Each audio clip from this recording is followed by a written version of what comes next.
Hey guys, thanks for watching. Let's check out this build we just completed for Mike Stringer with the band Spiritbox. We've got an FC12 controller satellite board. It is a 34 by 16 board. It's a little bit heftier. It's a little bit smaller than his larger board he did with us, which was almost 44. This has essential effects stuff with the SGI 44 as well as the FC. Let's dive in.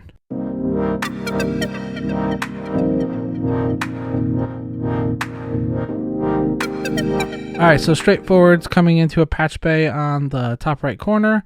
So we have power con in, which is being powered for the SOL, which is bolted down. So we have everything labeled, as well as we have the FC12 in. So we have the input for his remote. And we got send and return for the JX44. What that's going to do is going to handle sending stuff down his effects loop to his pedals. This is where we have the pedals on the board. This is more of like a secondary board to his rack setup he has with his larger board. Just for fun, he was talking about having it. So we're gonna have a tuner thrown on here. Yes, there's a tuner built in here, but he really likes the Peterson, so we put the Peterson on with a freeze and a digital delay. Out of the digital delay, it's coming back into the SGI, running back to the fractal. So right now we have the fractal set up. As you can tell, I got my fractal plugged in. So these are not any of his tones or anything. This is just showing how this would set up. And then we got the fractal EV1 in the FC12 expression 1 spot. SGI 44 over here, which is a cool send and return box. We have one on the board, and then we actually have one at the rack. That is being powered by the SOL at 15 volts, where the rest of these are 9 volts. As you can see, it is labeled for power as well. All right, I'll just quickly play through so you guys can hear what it is. Like I said, these are not mic sounds, very opposite of the music. All right, I'll go ahead and play through it just so you guys can hear the board. This has nothing to do with the amp tones or anything that Mike will be using. This is just a clean patch so you can hear the freeze and delay and everything, as well as expression.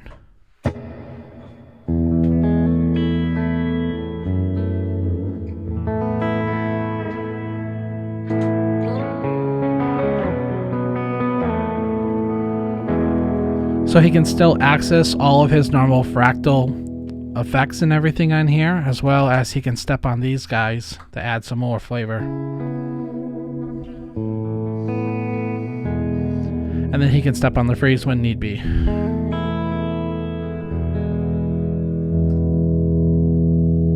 And then play on top of it.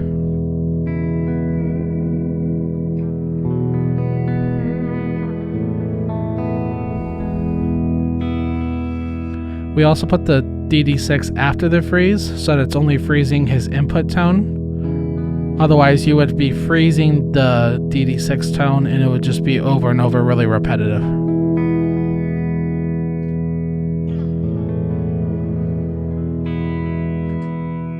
And then you can step off of it. You can easily roll down on the tuner if he wants. The volume pedal, I should say, if he wants to tune just really quickly. If this volume pedal, it is set up for expression right now for volume, but if he's going to use it as a wah or whammy or something, obviously he can't do that, so that's why we have it set up to just mute when he tunes. I went ahead and put some glow-in-the-dark tape on the front of all of his pedals, just so when he's on the stage, it's really easy for him to see, as well as the fractal already has LED lights, so it wasn't something that was needed. All right, that's it. If you have any questions, like I said, it's a really straightforward, it's a satellite fun board. He wanted something just to throw everything on there, as well as there is slack if he wants to swap out pedals. I did do a recently, actually it was a year ago that this video came out. I did a trip to Tulsa and visited Mike with his bigger rig. He was on tour with Korn. Spiritbox was on tour opening for them, so I got to see the bigger board in action. So feel free to check out that video. If you have any questions, comment below. Make sure you hit that little bell. Give me a thumbs up that you liked the video. Lets me know that we got people watching, as well as if you hit that bell, you'll be notified when new videos are dropped. If you're interested in a setup, please email me at setups@omillionaudio.com. Visit us on Instagram, Omillion Audio, and Facebook. Thanks, guys. Have a good one. Bye.